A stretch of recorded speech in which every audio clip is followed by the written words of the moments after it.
ਵਾਹਿਗੁਰੂ ਜੀ ਕਾ ਖਾਲਸਾ ਵਾਹਿਗੁਰੂ ਜੀ ਕੀ ਫਤਿਹ। ਸੰਗਤ ਜੀ ਅੱਜ ਆਪਾਂ ਗੁਰੂ ਗ੍ਰੰਥ ਸਾਹਿਬ ਜੀ ਦੇ ਅੰਗ 272 ਤੋਂ ਲੈ ਕੇ 274 ਤੱਕ ਸਵੈਮਨ ਬਾਣੀ ਦੀ ਵਿਚਾਰ ਕਰਦੇ ਹਾਂ ਜੀ।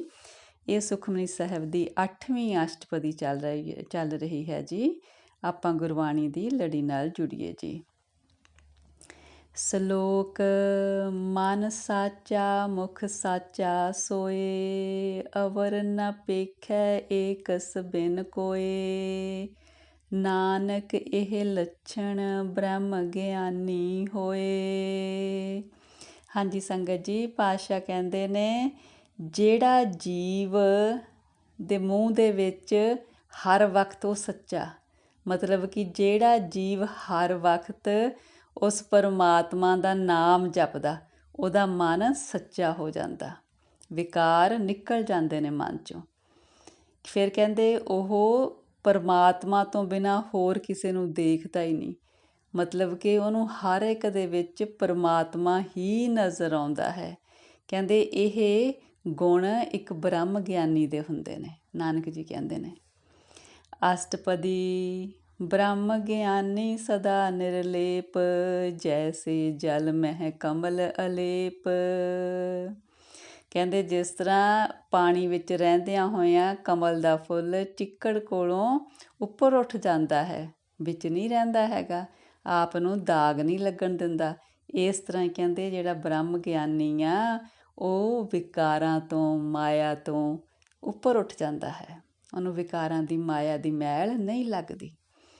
ਬ੍ਰਹਮ ਗਿਆਨੀ ਸਦਾ ਨਿਰਦੋਖ, ਜੈਸੇ ਸੁਰੂ ਸਰਬ ਕੋ ਸੋਖ। ਕਹਿੰਦੇ ਜਿਸ ਤਰ੍ਹਾਂ ਸੂਰਜ ਸਾਰੇ ਰਸਾਂ ਨੂੰ ਸੁਕਾ ਦਿੰਦਾ, ਇਸ ਤਰ੍ਹਾਂ ਹੀ ਬ੍ਰਹਮ ਗਿਆਨੀ ਆਪਣੇ ਵਿੱਚੋਂ ਸਾਰੇ ਵਿਕਾਰ ਖਤਮ ਕਰ ਲੈਂਦਾ ਹੈ। ਬ੍ਰਹਮ ਗਿਆਨੀ ਕੈ ਦ੍ਰਿਸ਼ਟ ਸਮਾਨ, ਜੈਸੇ ਰਾਜ ਰੰਕ ਕੋ ਲਾਗੈ ਤੁਲ ਪਵਾਨ। ਕਿੰਨੀਆਂ ਸੋਹਣੀਆਂ ਉਦਾਹਰਨਾਂ ਦੇ ਕੇ ਪਾਤਸ਼ਾਹ ਸਮਝਾ ਰਹੇ ਨੇ। ਕਹਿੰਦੇ ਜਿਸ ਤਰ੍ਹਾਂ ਹਵਾ ਇੱਕ ਗਰੀਬ ਨੂੰ ਵੀ ਅਤੇ ਇੱਕ ਰਾਜੇ ਨੂੰ ਵੀ ਬਰਾਬਰ ਲੱਗਦੀ ਹੈ ਨਾ, ਜਦੋਂ ਹਵਾ ਚੱਲਦੀ ਹੈ ਦੋਨਾਂ ਨੂੰ ਬਰਾਬਰ ਮਹਿਸੂਸ ਹੁੰਦੀ ਹੈ ਨਾ, ਇਸ ਤਰ੍ਹਾਂ ਹੀ ਕਹਿੰਦੇ ਬ੍ਰਹਮ ਗਿਆਨੀ ਦੀ ਦ੍ਰਿਸ਼ਟੀ ਵਿੱਚ ਸਾਰੇ ਇੱਕ ਸਮਾਨ ਹੁੰਦੇ ਨੇ, ਉਹਨੂੰ ਕੋਈ ਵੈਰੀ ਨਹੀਂ, ਕੋਈ ਮਿੱਤਰ ਨਹੀਂ, ਸਾਰੇ ਇੱਕ ਸਮਾਨ ਨੇ। ਬ੍ਰਹਮ ਗਿਆਨੀ ਕੈ ਧੀਰਜ ਏਕ, ਜਿਉ ਬਸੁਧਾ ਕੋ ਖੋਦੈ ਕੋ ਚੰਦਨ ਲੇਪ। ਬ੍ਰਹਮ ਗਿਆਨੀ ਕੈ ਧੀਰਜ ਏਕ, ਜਿਉ ਬਸੁਧਾ ਕੋ ਖੋਦੈ ਕੋ ਚੰਦਨ ਲੇਪ। ਜਿਸ ਤਰ੍ਹਾਂ ਕਹਿੰਦੇ ਧਰਤੀ ਨੂੰ ਚਾਹੇ ਕੋਈ ਚੰਦਨ ਦਾ ਲੇਪ ਕਰਦਾ, ਚਾਹੇ ਕੋਈ ਉਹਨੂੰ ਖੋਦ ਕੇ ਸੁੱਟਦਾ ਮਿੱਟੀ ਨੂੰ, ਉਹ ਮਤਲਬ ਕਿਸੇ ਨੂੰ ਕੁਛ ਨਹੀਂ ਕਹਿੰਦੀ, ਉਹਦੇ ਵਿੱਚ ਉਹਨੂੰ ਸਾਰੇ ਇੱਕ ਸਮਾਨ ਨੇ। ਇਸ ਤਰ੍ਹਾਂ ਹੀ ਕਹਿੰਦੇ ਬ੍ਰਹਮ ਗਿਆਨੀ ਨੂੰ ਕੋਈ ਚੰਗਾ ਕਹਿੰਦਾ, ਕੋਈ ਮਾੜਾ ਕਹਿੰਦਾ, ਉਹਨੂੰ ਸਾਰੇ ਇੱਕ ਸਮਾਨ ਨੇ। ਬ੍ਰਹਮ ਗਿਆਨੀ ਕਾ ਇਹ ਗੁਨਾਓ, ਨਾਨਕ ਜਿਉ ਪਾਵਕਾ ਸਹਿਜ ਸੁਪਾਓ। ਕਹਿੰਦੇ ਜਿਸ ਤਰ੍ਹਾਂ ਅੱਗ ਹਰ ਇੱਕ ਤਰ੍ਹਾਂ ਦੀ ਮੈਲ ਨੂੰ ਸਾੜ ਦਿੰਦੀ ਆ, ਇਸ ਤਰ੍ਹਾਂ ਹੀ ਬ੍ਰਹਮ ਗਿਆਨੀ ਦਾ ਗੁਣ ਹੈ ਕਿ ਉਹ ਆਪਣੇ ਵਿੱਚੋਂ ਸਾਰੇ ਵਿਕਾਰ ਖਤਮ ਕਰ ਲੈਂਦਾ ਹੈ। ਬ੍ਰਹਮ ਗਿਆਨੀ ਨਿਰਮਲ ਤੇ ਨਿਰਮਲਾ, ਜੈਸੇ ਮੈਲ ਨ ਲਾਗੈ ਜਲਾ। ਕਹਿੰਦੇ ਜਿਸ ਤਰ੍ਹਾਂ ਪਾਣੀ ਨੂੰ ਮੈਲ ਨਹੀਂ ਲੱਗਦੀ, ਪਾਣੀ ਸਾਰਿਆਂ ਦੀ ਮੈਲ ਲਾਉਂਦਾ ਪਰ ਪਾਣੀ ਨੂੰ ਮੈਲ ਨਹੀਂ ਲੱਗਦੀ, ਇਸ ਤਰ੍ਹਾਂ ਹੀ ਬ੍ਰਹਮ ਗਿਆਨੀ ਪਵਿੱਤਰ ਤੋਂ ਪਵਿੱਤਰ ਹੈ, ਵਿਕਾਰ ਨਹੀਂ, ਮਾਇਆ ਦੀ ਮੈਲ ਨਹੀਂ, ਹਰ ਇੱਕ ਜਗ੍ਹਾ 'ਤੇ ਉਹਨੂੰ ਪਰਮਾਤਮਾ ਵਿਆਪਕ ਦਿਸਦਾ, ਕੋਈ ਵੈਰੀ ਨਹੀਂ, ਕੋਈ ਮਿੱਤਰ ਨਹੀਂ, ਸਭ ਇੱਕ ਸਮਾਨ। ਬ੍ਰਹਮ ਗਿਆਨੀ ਕੈ ਮਨ ਹੋਏ ਪ੍ਰਗਾਸ, ਜੈਸੇ ਤਰ ਉਪਰ ਆਕਾਸ। ਕਹਿੰਦੇ ਬ੍ਰਹਮ ਗਿਆਨੀ ਦੇ ਮਨ ਵਿੱਚ ਇਸ ਤਰ੍ਹਾਂ ਆਤਮਿਕ ਚਾਨਣ ਹੋਇਆ ਹੁੰਦਾ, ਜਿਸ ਤਰ੍ਹਾਂ ਧਰਤੀ ਦੇ ਉੱਪਰ ਹਰ ਇੱਕ ਜਗ੍ਹਾ 'ਤੇ ਆਕਾਸ਼ ਨਜ਼ਰ ਆਉਂਦਾ। ਬ੍ਰਹਮ ਗਿਆਨੀ ਕੈ ਮਿੱਤਰ ਸਤਰ ਸਮਾਨ, ਬ੍ਰਹਮ ਗਿਆਨੀ ਕੈ ਨਾਹੀ ਅਭਿਮਾਨ। ਕਹਿੰਦੇ ਬ੍ਰਹਮ ਗਿਆਨੀ ਨੂੰ ਕੋਈ ਹੰਕਾਰ ਨਹੀਂ ਹੁੰਦਾ, ਉਹਨੂੰ ਕੋਈ ਮਿੱਤਰ ਆ ਚਾਹੇ ਕੋਈ ਦੁਸ਼ਮਣ ਆ, ਉਹਦੇ ਲਈ ਇੱਕ ਸਮਾਨ ਨੇ ਸਾਰੇ। ਬ੍ਰਹਮ ਗਿਆਨੀ ਊਚ ਤੇ ਊਚਾ, ਮਨ ਆਪਣੇ ਹੈ ਸਭ ਤੇ ਨੀਚਾ। ਕਹਿੰਦੇ ਬ੍ਰਹਮ ਗਿਆਨੀ ਦੀ ਆਤਮਿਕ ਅਵਸਥਾ ਬਹੁਤ ਉੱਚੀ ਹੁੰਦੀ ਹੈ, ਪਰ ਆਪਣੇ ਅੰਦਰੋਂ ਆਪਣੇ ਆਪ ਨੂੰ ਸਾਰਿਆਂ ਤੋਂ ਨਿਰਮਾਣ ਸਮਝਦਾ ਹੈ, ਆਪਣੇ ਆਪ ਨੂੰ ਨੀਵਾਂ ਸਮਝਦਾ ਹੈ। ਇਹ ਉਹਦੀ ਨਿਰਮਾਣਤਾ ਹੈ। ਬ੍ਰਹਮ ਗਿਆਨੀ ਸੇ ਜਨ ਪਏ, ਨਾਨਕ ਜਿਨ ਪ੍ਰਭ ਆਪ ਕਰੇ। ਫਿਰ ਨਾਨਕ ਜੀ ਕਹਿੰਦੇ ਨੇ ਉਹੀ ਜੀਵ ਬ੍ਰਹਮ ਗਿਆਨੀ ਦੀ ਅਵਸਥਾ 'ਤੇ ਪਹੁੰਚਦੇ ਨੇ ਜਿਨ੍ਹਾਂ ਨੂੰ ਪਰਮਾਤਮਾ ਆਪ ਪਹੁੰਚਾਏ। ਬ੍ਰਹਮ ਗਿਆਨੀ ਸਗਲ ਕੀਰੀਨਾ, ਆਤਮ ਰਸ ਬ੍ਰਹਮ ਗਿਆਨੀ ਚੀਨਾ। ਕਹਿੰਦੇ ਜਿਹੜਾ ਬ੍ਰਹਮ ਗਿਆਨੀ ਆ ਉਹਨੇ ਆਤਮ ਰਸ ਨੂੰ ਮਾਣਿਆ ਹੁੰਦਾ ਅਤੇ ਉਹ ਸਾਰਿਆਂ ਦੀ ਚਰਨ ਧੂੜ ਬਣਿਆ ਰਹਿੰਦਾ, ਵੀ ਇੰਨੀ ਉਹਦੇ 'ਚ ਨਮਰਤਾ ਆ ਜਾਂਦੀ ਆ।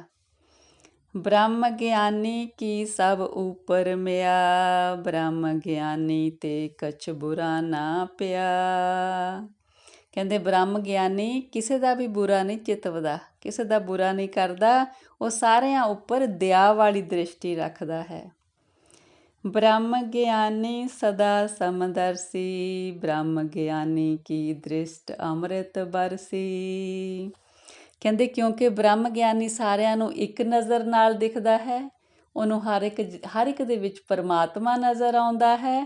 ਫਿਰ ਇਸ ਤਰ੍ਹਾਂ ਹੈ ਕਿ ਜਿਸ ਤਰ੍ਹਾਂ ਉਹਦੀ ਦ੍ਰਿਸ਼ਟੀ ਤੋਂ ਅੰਮ੍ਰਿਤ ਦੀ ਵਰਖਾ ਹੁੰਦੀ ਹੈ, ਸਾਰਿਆਂ ਨੂੰ ਇੱਕ ਸਮਾਨ ਪਿਆਰ ਨਾਲ ਦੇਖਣਾ। ਬ੍ਰਹਮ ਗਿਆਨੀ ਬੰਧਨ ਤੇ ਮੁਕਤਾ, ਬ੍ਰਹਮ ਗਿਆਨੀ ਕੀ ਨਿਰਮਲ ਜੁਗਤਾ। ਬ੍ਰਹਮ ਗਿਆਨੀ ਵਿਕਾਰਾਂ ਦੇ ਬੰਧਨ ਤੋਂ, ਮਾਇਆ ਦੇ ਬੰਧਨ ਤੋਂ ਮੁਕਤ ਹੁੰਦਾ ਹੈ। ਉਸ ਦੀ ਜਿਹੜੀ ਜੀਵਨ ਜੁਗਤਾ ਬੜੀ ਪਵਿੱਤਰ ਹੁੰਦੀ ਹੈ। ਬ੍ਰਹਮ ਗਿਆਨੀ ਕਾ ਭੋਜਨ ਗਿਆਨ, ਨਾਨਕ ਬ੍ਰਹਮ ਗਿਆਨੀ ਕਾ ਬ੍ਰਹਮ ਧਿਆਨ। ਕਹਿੰਦੇ ਜੋ ਬ੍ਰਹਮ ਗਿਆਨੀ ਦਾ ਭੋਜਨ ਹੁੰਦਾ ਉਹਦੀ ਆਤਮਾ ਲਈ ਉਹ ਪਰਮਾਤਮਾ ਦਾ ਗਿਆਨ ਹੁੰਦਾ। ਕਹਿੰਦੇ ਜਿਹੜਾ ਬ੍ਰਹਮ ਗਿਆਨੀ ਆ, ਨਾਨਕ ਜੀ ਕਹਿੰਦੇ ਉਹਦਾ ਹਮੇਸ਼ਾ ਧਿਆਨ ਬ੍ਰਹਮ ਦੇ ਵਿੱਚ, ਪਰਮਾਤਮਾ 'ਚ ਜੁੜਿਆ ਰਹਿੰਦਾ। ਬ੍ਰਹਮ ਗਿਆਨੀ ਏਕ ਉਪਰ ਆਸ, ਬ੍ਰਹਮ ਗਿਆਨੀ ਕਾ ਨਹੀਂ ਵਿਨਾਸ਼। ਕਹਿੰਦੇ ਜਿਹੜਾ ਬ੍ਰਹਮ ਗਿਆਨੀ ਆ ਨਾ, ਉਹਦੀ ਆਤਮਿਕ ਅਵਸਥਾ ਦਾ ਕਦੇ ਨਾਸ਼ ਨਹੀਂ ਹੁੰਦਾ, ਉਹਦੀ ਇੱਕ ਪਰਮਾਤਮਾ ਦੇ ਉੱਪਰ ਆਸ ਟਿਕੀ ਹੁੰਦੀ ਹੈ। ਬ੍ਰਹਮ ਗਿਆਨੀ ਕੈ ਗਰੀਬੀ ਸਮਾਹਾ, ਬ੍ਰਹਮ ਗਿਆਨੀ ਪਰ ਉਪਕਾਰ ਉਮਾਹਾ। ਜਿਹੜਾ ਬ੍ਰਹਮ ਗਿਆਨੀ ਆ ਉਹਦਾ ਸੁਭਾਅ ਬੜੀ ਨਿਮਰਤਾ ਵਾਲਾ ਹੁੰਦਾ, ਉਹ ਦੂਸਰਿਆਂ ਦੀ ਭਲਾਈ ਕਰਕੇ ਬੜਾ ਖੁਸ਼ ਹੁੰਦਾ। ਬ੍ਰਹਮ ਗਿਆਨੀ ਕੈ ਨਾਹੀ ਤੰਦਾ, ਬ੍ਰਹਮ ਗਿਆਨੀ ਲੈ ਧਾਵਤ ਬੰਦਾ। ਬ੍ਰਹਮ ਗਿਆਨੀ ਮਾਇਆ ਦੇ ਜੰਜਾਲ ਵਿੱਚ ਨਹੀਂ ਫਸਦਾ ਅਤੇ ਆਪਣੇ ਮਨ ਨੂੰ ਕਾਬੂ ਵਿੱਚ ਰੱਖਦਾ ਹੈ। ਬ੍ਰਹਮ ਗਿਆਨੀ ਕੈ ਹੋਏ ਸੋ ਭਲਾ, ਬ੍ਰਹਮ ਗਿਆਨੀ ਸੁਫਲ ਫਲਾ। ਬ੍ਰਹਮ ਗਿਆਨੀ ਦੀ ਨਜ਼ਰ ਦੇ ਵਿੱਚ ਜੋ ਕੁਛ ਵੀ ਵਾਪਰਦਾ ਹੈ ਉਹ ਪਰਮਾਤਮਾ ਵੱਲੋਂ ਕੀਤਾ ਹੋਇਆ ਹੈ, ਉਹ ਸਭ ਕੁਛ ਚੰਗਾ ਹੈ। ਇਸ ਤਰ੍ਹਾਂ ਬ੍ਰਹਮ ਗਿਆਨੀ ਜਿਹੜੀ ਆਪਣਾ ਮਨੁੱਖਾ ਜੀਵਨ ਆ ਉਹਨੂੰ ਸਫਲ ਕਰ ਲੈਂਦਾ ਹੈ। ਬ੍ਰਹਮ ਗਿਆਨੀ ਸੰਗ ਸਗਲ ਉਧਾਰ, ਨਾਨਕ ਬ੍ਰਹਮ ਗਿਆਨੀ ਜਪੈ ਸਗਲ ਸੰਸਾਰ। ਕਹਿੰਦੇ ਬ੍ਰਹਮ ਗਿਆਨੀ ਦੀ ਸੰਗਤ ਦੇ ਵਿੱਚ ਦੂਸਰਿਆਂ ਦਾ ਵੀ ਉਧਾਰ ਹੋ ਜਾਂਦਾ ਹੈ, ਕਿਉਂਕਿ ਨਾਨਕ ਜੀ ਕਹਿੰਦੇ ਬ੍ਰਹਮ ਗਿਆਨੀ ਦੀ ਸੰਗਤ ਦੇ ਵਿੱਚ ਦੂਸਰੇ ਜੀਵ ਵੀ ਪਰਮਾਤਮਾ ਦਾ ਨਾਮ ਜਪਣ ਲੱਗ ਜਾਂਦੇ ਹਨ। ਬ੍ਰਹਮ ਗਿਆਨੀ ਕੈ ਏਕੈ ਰੰਗ, ਬ੍ਰਹਮ ਗਿਆਨੀ ਕੈ ਬਸੈ ਪ੍ਰਭ ਸੰਗ। ਬ੍ਰਹਮ ਗਿਆਨੀ ਉਸ ਪਰਮਾਤਮਾ ਦੇ ਰੰਗ ਵਿੱਚ ਰੰਗਿਆ ਰਹਿੰਦਾ ਅਤੇ ਬ੍ਰਹਮ ਗਿਆਨੀ ਹਮੇਸ਼ਾ ਪਰਮਾਤਮਾ ਨੂੰ ਆਪਣੇ ਅੰਗ ਸੰਗ ਅਨੁਭਵ ਕਰਦਾ ਹੈ। ਬ੍ਰਹਮ ਗਿਆਨੀ ਕੈ ਨਾਮ ਆਧਾਰ, ਬ੍ਰਹਮ ਗਿਆਨੀ ਕੈ ਨਾਮ ਪਰਵਾਰ। ਬ੍ਰਹਮ ਗਿਆਨੀ ਨੂੰ ਹਮੇਸ਼ਾ ਪਰਮਾਤਮਾ ਦੇ ਨਾਮ ਦਾ ਆਸਰਾ ਹੁੰਦਾ ਹੈ, ਉਹਦੇ ਲਈ ਪਰਮਾਤਮਾ ਦਾ ਨਾਮ ਹੀ ਉਹਦਾ ਪਰਿਵਾਰ ਹੈ। ਬ੍ਰਹਮ ਗਿਆਨੀ ਸਦਾ ਸਦ ਜਾਗਤ, ਬ੍ਰਹਮ ਗਿਆਨੀ ਅਹੰ ਬੁੱਧ ਤਿਆਗਤ। ਬ੍ਰਹਮ ਗਿਆਨੀ ਸਦਾ ਵਿਕਾਰਾਂ ਵੱਲੋਂ, ਮਾਇਆ ਦੇ ਹੱਲਿਆਂ ਤੋਂ ਸੁਚੇਤ ਰਹਿੰਦਾ ਹੈ ਅਤੇ ਆਪਣੀ ਹਉਮੈ ਵਾਲੀ ਬਿਰਤੀ ਤਿਆਗ ਦਿੰਦਾ ਹੈ। ब्रह्म ज्ञानी कै मन परमानंद, ब्रह्म ज्ञानी कै कर सदा आनंद।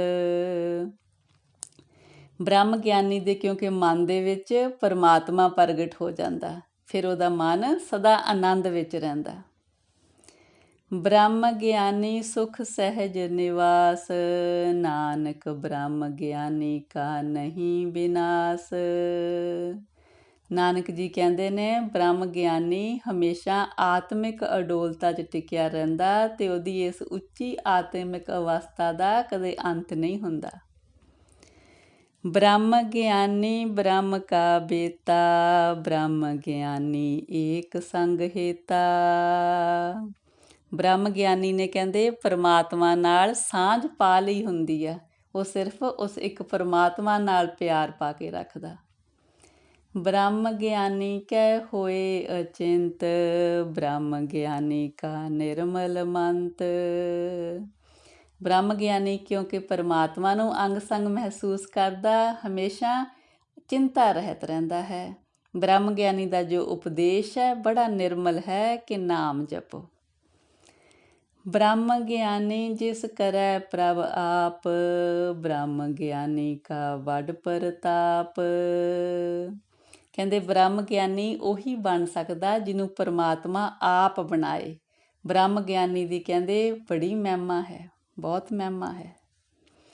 ਬ੍ਰਹਮ ਗਿਆਨੀ ਕਾ ਦਰਸ ਵਡ ਭਾਗੀ ਪਾਈਐ, ਬ੍ਰਹਮ ਗਿਆਨੀ ਕੋ ਬਲ ਬਲ ਜਾਈਐ। ਕਹਿੰਦੇ ਵੱਡੇ ਭਾਗਾਂ ਨਾਲ ਬ੍ਰਹਮ ਗਿਆਨੀ ਦੇ ਦਰਸ਼ਨ ਹੁੰਦੇ ਨੇ। ਕਹਿੰਦੇ ਬ੍ਰਹਮ ਗਿਆਨੀ ਤੋਂ ਸਦਾ ਹੀ ਸਦਕੇ ਜਾਈਏ।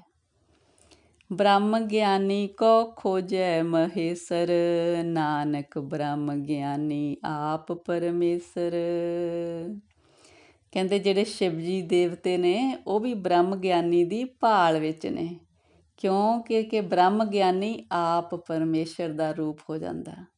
ਇਸ ਕਰਕੇ ਉਹਦੇ ਤੋਂ ਸਦਕੇ ਜਾਣਾ ਚਾਹੀਦਾ। ਜੋ ਬ੍ਰਹਮ ਗਿਆਨੀ ਬਣ ਗਿਆ ਉਹ ਪਰਮੇਸ਼ਰ ਦਾ ਹੀ ਸਰੂਪ ਬਣ ਗਿਆ। ਬ੍ਰਹਮ ਗਿਆਨੀ ਕੀ ਕੀਮਤ ਨਾਹੀਂ, ਬ੍ਰਹਮ ਗਿਆਨੀ ਕੈ ਸਗਲ ਮਨ ਮਾਹੇ। ਕਹਿੰਦੇ ਬ੍ਰਹਮ ਗਿਆਨੀ ਦੀ ਜਿਹੜੀ ਕੀਮਤ ਆ ਅਸੀਂ ਨਹੀਂ ਪਾ ਸਕਦੇ। ਕਹਿੰਦੇ ਸਾਰੇ ਗੁਣ ਬ੍ਰਹਮ ਗਿਆਨੀ ਦੇ ਮਨ ਵਿੱਚ ਸਮਾ ਜਾਂਦੇ ਨੇ। ਬ੍ਰਹਮ ਗਿਆਨੀ ਕਾ ਕੌਣ ਜਾਣੈ ਭੇਦ, ਬ੍ਰਹਮ ਗਿਆਨੀ ਕੋ ਸਦਾ ਆਦੇਸ਼। ਕਹਿੰਦੇ ਅਸੀਂ ਬ੍ਰਹਮ ਗਿਆਨੀ ਦਾ ਭੇਦ ਨਹੀਂ ਪਾ ਸਕਦੇ, ਇਸ ਲਈ ਬ੍ਰਹਮ ਗਿਆਨੀ ਨੂੰ ਸਦਾ ਹੀ ਨਮਸਕਾਰ ਕਰਨੀ ਬਣਦੀ ਹੈ। ਬ੍ਰਹਮ ਗਿਆਨੀ ਕਾ ਕਥਿਆ ਨਾ ਜਾਏ ਅਦਾਖਰ, ਬ੍ਰਹਮ ਗਿਆਨੀ ਸਰਬ ਕਾ ਠਾਕੁਰ। ਕਿਉਂਕਿ ਬ੍ਰਹਮ ਗਿਆਨੀ ਉਸ ਪਰਮਾਤਮਾ ਦਾ ਰੂਪ ਹੋ ਜਾਂਦਾ, ਇਸ ਲਈ ਕਹਿੰਦੇ ਨੇ ਕਿ ਬ੍ਰਹਮ ਗਿਆਨੀ ਸਾਰਿਆਂ ਦਾ ਹੀ ਮਾਲਕ ਬਣ ਜਾਂਦਾ ਹੈ। ਉਹਦੀ ਮਹਿਮਾ ਬਾਰੇ ਕਹਿੰਦੇ ਅਸੀਂ ਇੱਕ ਅੱਧਾ ਅੱਖਰ ਵੀ ਨਹੀਂ ਕਹਿ ਸਕਦੇ। ਬ੍ਰਹਮ ਗਿਆਨੀ ਕੀ ਮਿਤ ਕੌਣ ਬਖਾਨੈ, ਬ੍ਰਹਮ ਗਿਆਨੀ ਕੀ ਗਤ ਬ੍ਰਹਮ ਗਿਆਨੀ ਜਾਣੈ। ਕਹਿੰਦੇ ਬ੍ਰਹਮ ਗਿਆਨੀ ਦੀ ਅਵਸਥਾ ਬਾਰੇ ਅਸੀਂ ਕੋਈ ਵਿਖਿਆਨ ਨਹੀਂ ਕਰ ਸਕਦੇ। ਹਾਂ ਕਹਿੰਦੇ ਜੇ ਕੋਈ ਆਪ ਬ੍ਰਹਮ ਗਿਆਨੀ ਆ ਤਾਂ ਫਿਰ ਉਹ ਦੂਜੇ ਬ੍ਰਹਮ ਗਿਆਨੀ ਦੀ ਅਵਸਥਾ ਬਾਰੇ ਦੱਸ ਸਕਦਾ ਹੈ, ਪਰ ਅਸੀਂ ਆਮ ਜੀਵ ਨਹੀਂ ਦੱਸ ਸਕਦੇ। ਬ੍ਰਹਮ ਗਿਆਨੀ ਕਾ ਅੰਤ ਨ ਪਾਰ, ਨਾਨਕ ਬ੍ਰਹਮ ਗਿਆਨੀ ਕੋ ਸਦਾ ਨਮਸਕਾਰ। ਨਾਨਕ ਜੀ ਕਹਿੰਦੇ ਬ੍ਰਹਮ ਗਿਆਨੀ ਨੂੰ ਸਦਾ ਹੀ ਨਮਸਕਾਰ ਹੈ। ਬ੍ਰਹਮ ਗਿਆਨੀ ਦੇ ਗੁਣਾਂ ਦਾ ਅੰਤ ਨਹੀਂ ਪਾਇਆ ਜਾ ਸਕਦਾ। ਬ੍ਰਹਮ ਗਿਆਨੀ ਸਭ ਸ੍ਰੇਸ਼ਟ ਕਾ ਕਰਤਾ, ਬ੍ਰਹਮ ਗਿਆਨੀ ਸਦ ਜੀਵੈ ਨਹੀਂ ਮਰਤਾ। ਕਿਉਂਕਿ ਪਹਿਲਾਂ ਉੱਪਰ ਕਹਿ ਆਏ ਨੇ ਨਾ ਜਿਹੜਾ ਬ੍ਰਹਮ ਗਿਆਨੀ ਆ ਉਹ ਪਰਮੇਸ਼ਰ ਦਾ ਰੂਪ ਹੋ ਜਾਂਦਾ। ਫਿਰ ਕਹਿੰਦੇ ਬ੍ਰਹਮ ਗਿਆਨੀ ਸ੍ਰਿਸ਼ਟੀ ਦਾ ਕਰਤਾ ਬਣ ਜਾਂਦਾ ਹੈ ਅਤੇ ਬ੍ਰਹਮ ਗਿਆਨੀ ਸਦਾ ਅਟੱਲ ਹੋ ਜਾਂਦਾ ਹੈ। ਉਹ ਨਾ ਜੀਂਦਾ, ਨਾ ਕਹਿੰਦੇ ਜੰਮਣ ਚਾਹੁੰਦਾ ਹੈ ਨਾ ਮਰਨ ਚਾਹੁੰਦਾ ਹੈ, ਉਹਦਾ ਜੰਮਣ ਮਰਨ ਖਤਮ ਹੋ ਜਾਂਦਾ ਹੈ। ਬ੍ਰਹਮ ਗਿਆਨੀ ਮੁਕਤ ਜੁਗਤ ਜੀ ਕਾ ਦਾਤਾ, ਬ੍ਰਹਮ ਗਿਆਨੀ ਪੂਰਨ ਪੁਰਖ ਵਿਧਾਤਾ।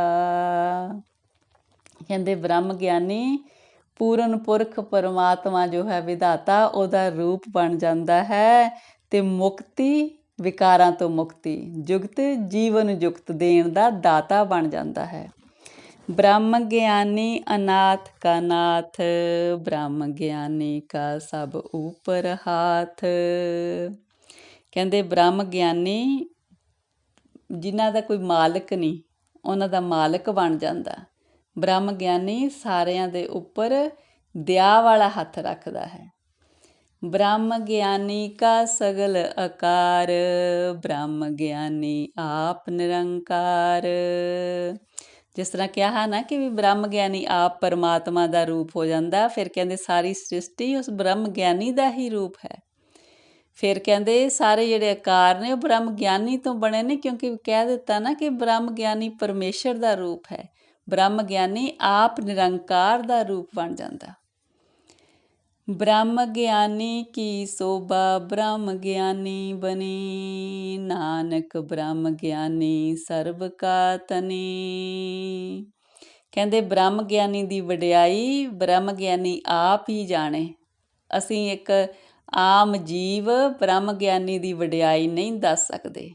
ਕਹਿੰਦੇ ਬ੍ਰਹਮ ਗਿਆਨੀ ਨਾਨਕ ਜੀ ਕਹਿੰਦੇ ਸਾਰਿਆਂ ਦਾ ਮਾਲਕ ਹੈ, ਕਿਉਂਕਿ ਉਹ ਸਾਰੇ ਗੁਣਾਂ ਦਾ ਮਾਲਕ ਹੈ। ਫਿਰ ਸਾਰਿਆਂ ਦਾ ਮਾਲਕ ਬਣ ਜਾਂਦਾ ਹੈ, ਜਿਸ 'ਤੇ ਪਰਮੇਸ਼ਰ ਕਿਰਪਾ ਕਰਕੇ ਜਿਹਨੂੰ ਬ੍ਰਹਮ ਗਿਆਨੀ ਬਣਾ ਦਿੰਦੇ ਨੇ।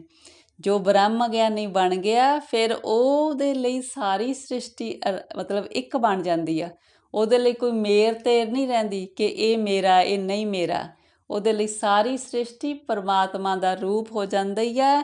ਫਿਰ ਉਹ ਸਾਰੇ ਜਿਹੜੇ ਸੰਸਾਰਿਕ ਰਿਸ਼ਤੇ ਨੇ ਇਹਨਾਂ ਤੋਂ ਉੱਪਰ ਉੱਠ ਜਾਂਦਾ। ਸਾਰੇ ਸੰਸਾਰਿਕ ਬੰਧਨਾਂ ਤੋਂ, ਰਿਸ਼ਤਿਆਂ ਤੋਂ, ਵਿਕਾਰਾਂ ਤੋਂ, ਮਾਇਆ ਤੋਂ, ਸਭ ਤੋਂ ਹਉਮੈ ਤੋਂ ਉੱਪਰ ਉੱਠ ਕੇ ਨਿਰੰਕਾਰ ਦਾ ਰੂਪ ਬਣ ਜਾਂਦਾ, ਸਾਰਿਆਂ ਦਾ ਮਾਲਕ ਬਣ ਜਾਂਦਾ। ਹਾਂਜੀ ਸੰਗਤ ਜੀ, ਇੰਨੀਆਂ ਵਿਚਾਰਾਂ ਪ੍ਰਵਾਨ ਕਰਨੀਆਂ ਜੀ। ਵਿਚਾਰਾਂ ਦੀ ਸਾਂਝ ਪਾਉਂਦਿਆਂ ਹੋਈਆਂ ਬੇਅੰਤ ਗਲਤੀਆਂ ਮੇਰੀਆਂ ਬਖਸ਼ਣੀਆਂ ਜੀ। ਸਤਿਗੁਰੂ ਜੀ ਪਰਮੇਸ਼ਰ ਜੀ ਆਪ ਦੀ ਧੁਰ ਕੀ ਬਾਣੀ ਦੀ ਵਿਚਾਰ ਕਰਦਿਆਂ, ਬਾਣੀ ਪੜ੍ਹਦਿਆਂ ਹੋਈਆਂ ਬੇਅੰਤ ਗਲਤੀਆਂ ਇਸ ਅਣਜਾਣ ਬੱਚੀ ਦੀਆਂ ਬਖਸ਼ ਦਿਓ ਜੀ। ਅੱਗੇ ਤੋਂ ਸਮੱਤ ਦਿਓ ਸਤਿਗੁਰੂ ਜੀ। ਵਾਹਿਗੁਰੂ ਜੀ ਕਾ ਖਾਲਸਾ, ਵਾਹਿਗੁਰੂ ਜੀ ਕੀ ਫਤਿਹ ਜੀ। ਵਾਹਿਗੁਰੂ ਜੀ, ਵਾਹਿਗੁਰੂ, ਵਾਹਿਗੁਰੂ।